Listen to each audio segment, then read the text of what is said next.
7, 6, 5, 4, 3, 2, 1,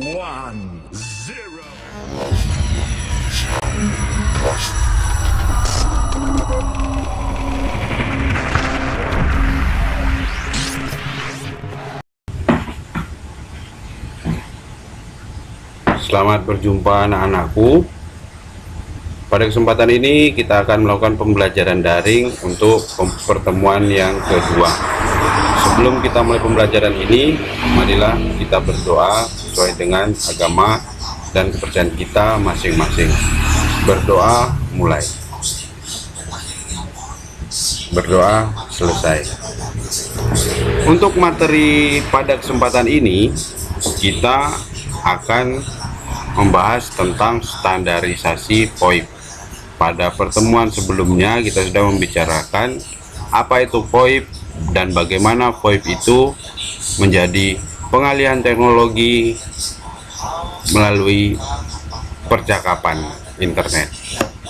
Baiklah, standarisasi VoIP itu diawali pada tahun 1996 oleh sebuah organisasi atau sebuah perkumpulan dari pelajar yang bernama ITUT yang memperkenalkan sebuah real-time video conference over non-duration fuse LAN yang dinamakan dengan H323 versi 1. Jadi mereka melakukan sebuah percobaan dengan mengirimkan sebuah video real time atau video yang kita sebut dengan sekarang VS atau telepon video, ya.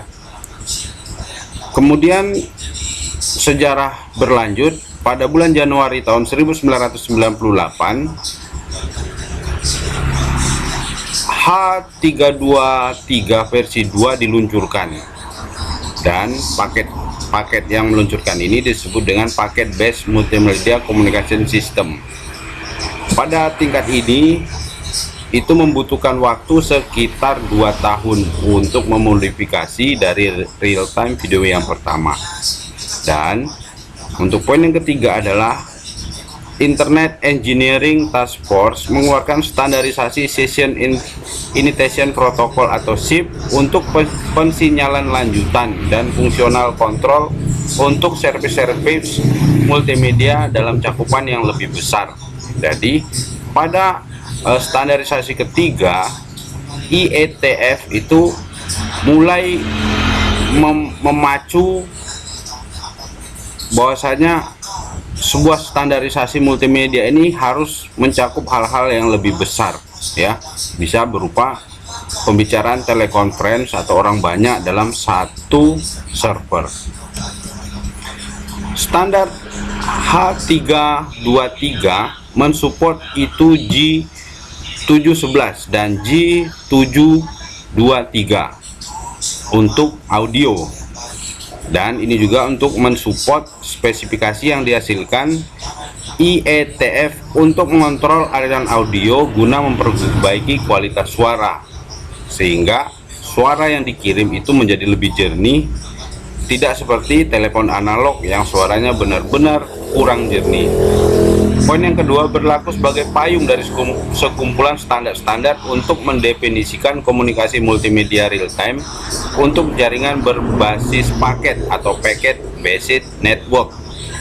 H323 mengkodekan message dalam bentuk format biner, sehingga format biner akan dikodekan dan didekodekan oleh mesin sehingga lebih efisien untuk melewatkan pada jaringan narrowband maupun broadband.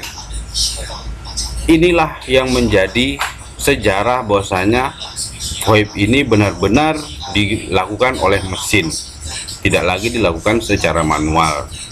Aplikasi H323 adalah Microsoft Net Meeting 3.0 dan Netscape Teleconference.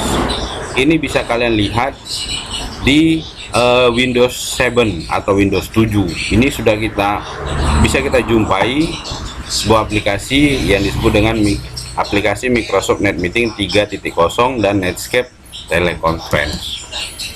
Berikut bisa kalian lihat pada layar monitor, inilah arsitektur VoIP berbasis standar konfigurasi H323, di mana provider network yang sudah tergabung dengan VPN internet ini akan memasuki jalur yang pertama yang dimasuki adalah router. Setelah router akan dibagi menjadi terminal H323. Selanjutnya setelah memasuki terminal, karena bukan hanya satu router, akan ada beberapa router, oleh karena itu dibutuhkan terminal. Selanjutnya akan memasuki gatekeeper, yang nanti akan saya jelaskan apa itu gatekeeper. Lalu masuk ke internet phone, masuk lagi ke gateway, dan yang terakhir memasuki telepon itu sendiri atau langsung ke pengguna. Akan saya jelaskan apa itu terminal. Terminal digunakan untuk komunikasi multimedia real time dua arah yang mengimplementasikan fungsi transmisi suara dari paling sedikit sebuah voice atau codec untuk mengirim dan menerima paket suara. Fungsi terminal yang kedua adalah mensupport fungsi pensinyalan untuk call setup. Contohnya PC yang menggunakan software Microsoft NetMeeting, iPhone, Videophone, dan yang terakhir analog terminal adapter atau ATA. Fungsi gatekeeper adalah untuk memanage sebuah zone yang terdiri dari terminal-terminal H323. Kedua, menyediakan fungsi-fungsi seperti pengamatan, otorisasi, dan validasi terminal gateway, manajemen bandwidth, akuntansi billing, dan lain-lain. Menyediakan fungsi service call routine. Yang keempat, tempat registrasi user atau klien sebelum online. Dan yang terakhir adalah menyediakan routing pengamatan yang mengubah nomor-nomor telepon, alamat alias ke alamat jaringan. Fungsi gateway adalah melakukan interoperabilitas dengan menghubungkan dua jaringan yang berbeda, yaitu antara jaringan H323 dan jaringan non H323, misalnya dari telepon analog ke telepon VoIP. Dalam menghubungkan dua bentuk jaringan yang berbeda, dilakukan dengan menerjemahkan protokol-protokol untuk call setup dan release, serta mengirimkan informasi antara jaringan yang terhubung dengan gateway. Fungsi gateway yang ketiga adalah gateway tidak dibutuhkan dalam komunikasi antara dua terminal H323. Jadi, sekiranya kita ingin menggabungkan dua jenis VoIP yang memiliki terminal sama, maka kita tidak membutuhkan gateway. Berikut adalah fungsi MCU atau multi point control unit. Yang pertama digunakan untuk layanan konferensi 3 terminal atau lebih. Semua terminal yang ingin berpartisipasi dalam konferensi dalam membangun hubungan dengan MCU yang mengatur bahan-bahan untuk konferensi negosiasi antara terminal-terminal untuk memastikan audio video ini dalam bentuk codec. Yang ketiga terdiri dari sebuah multi point controller atau MC, beberapa multi point processor. MC adalah untuk pensinyalan antara terminal yang melakukan konferensi telepon. MP adalah untuk mixing, switching, processing audio, video, dan data. Berikut kegunaan Session Initiate Protocol atau SIP adalah didesain untuk men-setup sesi antara dua titik menjadi komponen yang fleksibel dalam arsitektur internet. Mempunyai konsep longgar terhadap sebuah call yang menjadi sesi dalam media stream. SIP tidak support untuk media conference. Ketiga, SIP butuh standar-standar yang berbeda untuk mengintegrasikan peralatan yang membangun komunikasi berbasis sesi. Ini diperlukan untuk beberapa jenis protokol penunjang. Dan yang keempat, SIP mengkodekan message dalam format teks ASCII, bisa dibaca oleh manusia, namun konsekuensinya ukuran message menjadi besar dan tidak cocok untuk jaringan yang memperhatikan bandwidth, delay, dan processing. Berikut kita lihat bagaimana konfigurasi SIP itu bisa kita gunakan dalam kehidupan sehari-hari. Yang pertama, kalian lihat pada server packet based network. Ini akan menyalurkan ke seluruh agen-agen untuk disalurkan langsung ke PTSN maupun ke terminal H323 network. Ini akan melalui SIP user, gateway, redirect proxy server, dan terakhir SIP registration location server antara domain A dan domain B. Dia akan tergabung menggunakan gateway, di mana domain A ini adalah sambungan telepon analog, dan selanjutnya jika kalian perhatikan gambar sebelumnya, user agent adalah aplikasi yang mewakili user baik sebagai klien maupun sebagai server. Sebagai klien, user agent bertugas untuk mengenali request dari SIP itu sendiri, dan sebagai server, user agent bertugas untuk menerima panggilan dan merespon SIP yang dibuat oleh klien. User agent merupakan bagian dari terminal multimedia yang memiliki kemampuan mengatur multimedianya sendiri, tidak perlu bantuan peralatan lain. Peralatan berikutnya adalah registrar server. SIP server yang menerima permintaan registrasi dari user agent. Registrasi server tidak pernah memforward permintaan request. Peralatan berikutnya adalah location server. Server yang memberikan informasi ke proxy redirect server tentang lokasi terkini dari sebuah user. Biasanya merupakan bagian dari proxy atau redirect servers. Redirect server merupakan server yang melayani pemetaan alamat. Selanjutnya bertugas untuk memberikan sebuah daftar alamat-alamat baru ke alamat SIP user yang meminta. Server tidak menerima panggilan dan tidak memforward request, juga tidak melakukan inisiasi apapun.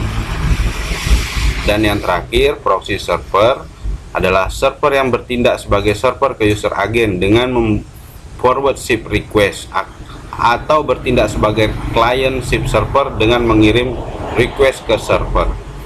Di sini kita akan melihat bagaimana cara kerja VoIP berbasis SIP. Kalian melihat tanda panah yang berwarna biru itu adalah request dari SIP, tanda panah yang berwarna merah adalah respon atau tindakan yang diambil dari SIP, dan tanda panah yang berwarna hitam adalah non-SIP protokol atau telepon analog. Di sini bisa kalian lihat bagaimana fungsi dari masing-masing perangkat akan bekerja.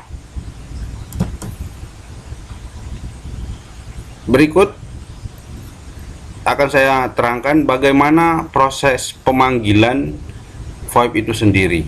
Yang pertama, pemanggil akan mengirim sinyal invite ke proxy server. Yang kedua, proxy server akan menanyakan ke directory location service di mana URL sebenarnya dari tujuan. Directory atau lokasi service dapat berupa SQL dan LDAP. Yang ketiga, directory service akan memberikan jawaban kepada proxy server tentang lokasi sebenarnya dari tujuan. Keempat, proxy server akan meneruskan message invite ke tujuan. Selanjutnya, PC akan mendengar ringtone dari PC tujuan. Keenam, jika tujuan ternyata bersedia menerima, maka tujuan akan mengirim message OK ke proxy server. Ketujuh, proxy server akan meneruskan message OK ke pemanggil. Kedelapan, telepon pemanggil akan memberi message acknowledge ke proxy server. Kesembilan, proxy server akan meneruskan ke mesin tujuan yang benar. Di sini kita melihat arsitektur peer-to-peer, jadi panggilan dari satu VoIP ke satu VoIP yang lain atau tidak paralel, di mana user agent akan melakukan pemanggilan ke user agent yang lain. Ini akan melewati sebuah internet yang disebut dengan RTP audio. Kita bisa lihat di sini. Selanjutnya adalah arsitektur outbound proxy, di mana sebuah telepon analog akan mendapat sinyal dari telepon VoIP dan melewati proxy. Selanjutnya adalah di sini adalah arsitektur bagaimana sambungan VoIP ke telepon analog. Kalian bisa lihat telepon analog yang berwarna hitam itu akan melewati beberapa proxy, di mana tadi sudah saya terangkan perangkat-perangkat apa saja yang dibutuhkan untuk membangun jaringan ini. Ini adalah arsitektur yang sama. Oke, untuk penunjang VoIP kita membutuhkan beberapa protokol dan beberapa tingkatan. Yang pertama adalah aplikasi, yang kedua adalah TCP UDP, yang ketiga adalah internet protokol, dan yang terakhir adalah physical. Application layer berfungsi untuk perpindahan file untuk mengatasi ketidakkompatibelan sistem yang berbeda. Protokol ini berhubungan dengan aplikasi, misalnya HTTP Hypertext Transmisi Protokol untuk web, FTP atau File Transfer Protocol untuk perpindahan terminal virtual jarak jauh. Baiklah anak-anakku, itu saja materi yang dapat Bapak sampaikan. Bapak akhiri pembelajaran kita. Namun marilah kita berdoa dulu sebelum mengakhiri. Berdoa sesuai dengan agama dan kepercayaan masing-masing dimulai. Berdoa selesai.